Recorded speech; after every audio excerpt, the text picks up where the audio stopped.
Hello दोस्तों, मैं अलका पटेल आप सभी का आपके अपने YouTube channel exam education point पर स्वागत करती हूँ। ये क्लास बिहार शिक्षक भर्ती के लिए है।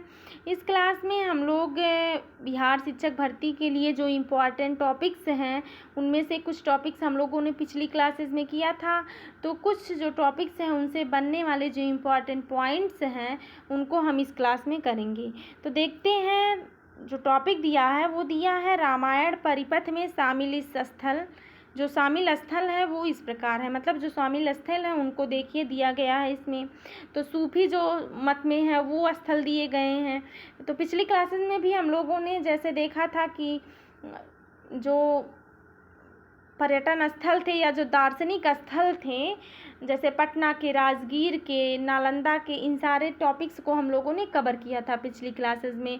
तो इस क्लासेस में भी ऐसे ही जो आपके एग्ज़ाम के पॉइंट ऑफ व्यू से इम्पॉर्टेंट जो टॉपिक्स हैं उनसे बनने वाले जो फैक्ट मतलब तथ्य दिए गए हैं उनको हम जो है इस क्लास में कवर करेंगे।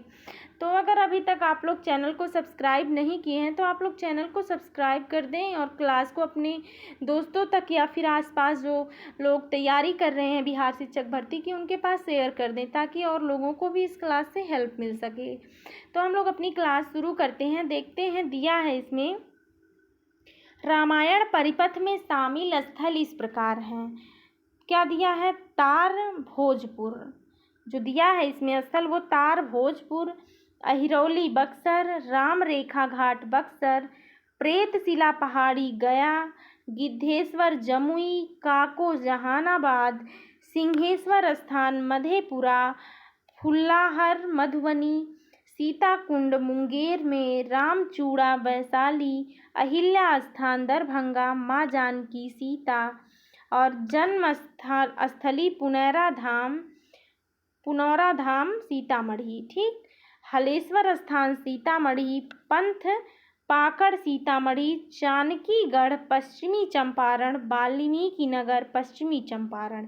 ये सारे रामायण परिपथ में जो शामिल स्थल हैं वो हैं।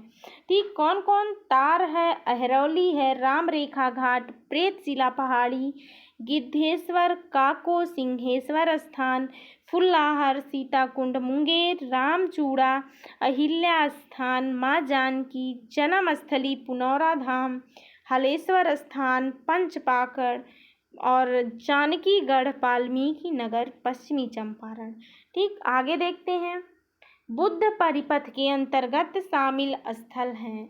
वो तो रामायण के अंतर्गत जो शामिल स्थल थे वो थे। आगे देखते हैं, जो बुद्ध स्थल के बुद्ध जो परिपथ उसके अंतर्गत जो शामिल स्थल हैं, तो उनमें है महाबोधि मंदिर। क्या दिया है? महाबोधि मंदिर गया। ठीक, आगे दिया है सुजात स्तूप गया, विश्व शांति स्तूप नालंदा, अशोक स्तंभ कोल्हुआ वैशाली, बुद्ध अवशेष स्तूप जो है वो वैशाली, केसरिया स्तूप पूर्व चंपारण, विक्रमशिला के अवशेष भागलपुर।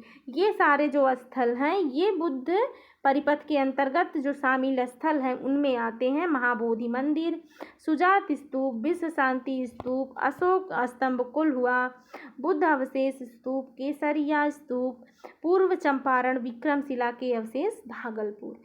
आगे है, अगला दिया है सूफी परिपथ में शामिल स्थल। जो सूफी परिपथ में जो स्थल शामिल हैं उनको देखते हैं। तो उनमें दिया है मनेर शरीफ। देखिए, दिया है मनेर शरीफ पटना मनेर में, खानकाह मुजीबिया कहाँ? फुलवारी शरीफ पटना में, खानकाह इमादिया मंगल तालाब पटना में, दरगाह शरीफ है मीठन घाट ये पटना में, हाजीपुर करबला वैशाली में, हसनपुरा सिवान, बीबी कमाल साहिब काको जहानाबाद, बड़ी दरगाह बिहार शरीफ नालंदा, छोटी दरगाह बिहार शरीफ नालंदा में। ठीक, देखिए, जो सूफी परिपथ में शामिल स्थल हैं उनमें मनेर शरीफ है, खानकाह मुजीबिया है, खानकाह इमादिया है, दरगाह शरीफ, मीठन घाट, हाजीपुर करबला, हसनपुरा, बीबी कमाल साहिब, बड़ी दरगाह, छोटी दरगाह, ये सारे स्थल सूफी परिपथ में जो शामिल स्थल हैं उनमें आते हैं। आगे देखते हैं, सिख परिपथ में जो स्थल आते हैं वो कौन कौन से हैं? उनमें है तख्त श्री पटना साहिब पटना। ठीक, आगे दिया है गुरुद्वारा गुरु का बाग पटना, गुरुद्वारा गई घाट, ठीक, जो गुरुद्वारा गई घाट है ये किसमें, सिख परिपथ में जो शामिल स्थल है उनमें आता है। और गुरुद्वारा हंडी साहिब पटना, ये सारे स्थल जो हैं वो सिख परिपथ में शामिल स्थल हैं। आगे दिया है शिव शक्ति परिपथ में शामिल स्थल इस प्रकार हैं। जो शिव शक्ति परिपथ है उनमें जो शामिल स्थल हैं उनमें है मुंडेश्वरी धाम कैमूर,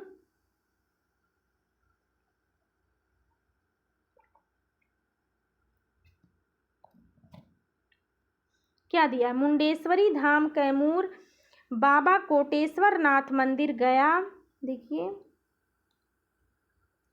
अशोक धाम लखीसराय, अजगईब नाथ मंदिर भागलपुर, श्यामा माई मंदिर दरभंगा और सिंहेश्वर स्थान मधेपुरा, आमी मंदिर सारण, थावे गोपालगंज, महेंद्र नाथ मंदिर छपरा, शीतला माता मंदिर पटना, चंडी स्थान सहरसा और मत्स्यगंध रक्त जो है वो काली मंदिर वो भी सहरसा, महिषी तारा मंदिर ये भी सहरसा। ये सारे जो स्थल हैं वो शिव शक्ति परिपथ के अंतर्गत शामिल स्थल आते हैं। ठीक, कौन कौन है देखिए एक बार फिर से देख लेते हैं। मुंडेश्वरी धाम कैमूर, बाबा कोटेश्वर नाथ मंदिर अशोक धाम लखीसराय, अजगईब नाथ मंदिर भागलपुर, श्यामा माई मंदिर दरभंगा, सिंहेश्वर स्थान मधेपुरा, आमी मंदिर सारण, थावे गोपालगंज, महेंद्र नाथ मंदिर छपरा, शीतला माता मंदिर पटना, चंडी स्थान सहरसा, मत्स्यगंध रक्त काली मंदिर जो है ये भी सहरसा, महिषी तारा मंदिर ये भी सहरसा। तो ये सारे स्थल शिव शक्ति के जो अंतर्गत आते हैं शामिल स्थलों में उनमें हैं। आगे देखते हैं। आगे दिया है गांधी परिपथ में शामिल स्थल इस प्रकार हैं। तो गांधी परिपथ में जो शामिल स्थल हैं उनको देखते हैं हम लोग। मोतिहारी पूर्वी चंपारण, हाजी देखिए यहाँ से देखिए शुरू से एक बार। मोतिहारी पूर्वी चंपारण, हजारीमल धर्मशाला, बेतिया पश्चिमी चंपारण और भीथरवा आश्रम पश्चिम चंपारण, वृंदवा पश्चिम चंपारण, श्री राम पश्चिम चंपारण, कोयलडीह पश्चिम चंपारण, अमोलवा पश्चिम चंपारण, मुरलीधर हवा ये भी पश्चिमी चंपारण, हरदिया कोठी, सदाकत आश्रम पटना और गांधी संग्रहालय ये भी पटना। तो जो गांधी परिपथ में शामिल स्थल हैं वो कौन कौन से हैं? मोतिहारी, हजारीमल धर्मशाला, बेतिया, भीथरवा आश्रम, क्या भीथरवा आश्रम है, और वृंदवा, श्री रामपुर, कोयलडीह, अमोलवा, मुरली भरहवा, हरदिया कोठी, सदाकत आश्रम, गांधी संग्रहालय पटना। ये सारे गांधी परिपथ में जो शामिल स्थल हैं उनमें आते हैं। बिहार के देखते हैं।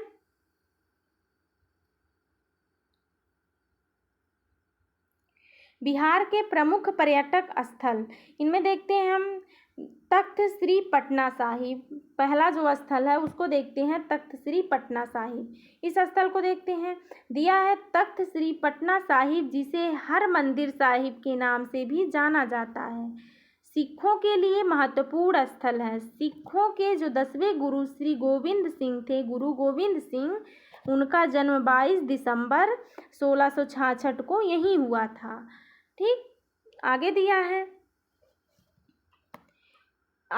है इस स्थान पर गुरुद्वारे का निर्माण, ठीक, महाराजा रणजीत सिंह द्वारा किया गया। गुरु गोविंद सिंह के अतिरिक्त गुरु नानक और गुरु तेग बहादुर भी पटना आए थे।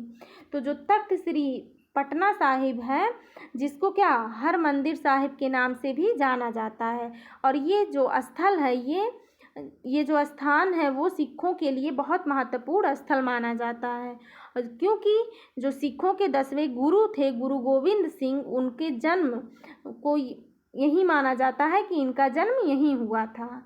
इसीलिए जो है इस स्थान पर गुरुद्वारे का निर्माण जो है वो महाराजा जो रणजीत सिंह थे उनके द्वारा किया गया था।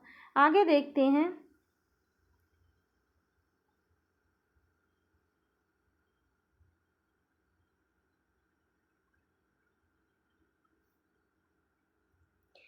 आगे दिया है राजगीर जू सफारी पर्यटकों के लिए मुख्य आकर्षक। ये नोट में देखिए, नालंदा के राजगीर में जू सफारी, देखिए यहाँ नालंदा के राजगीर में जू सफारी 191.12 हेक्टेयर जमीन पर फैली है, जिसमें संरक्षित वाहनों का उपयोग करके पर्यटक वन्यजीवों को लगभग प्राकृतिक परिवेश में देख सकते हैं।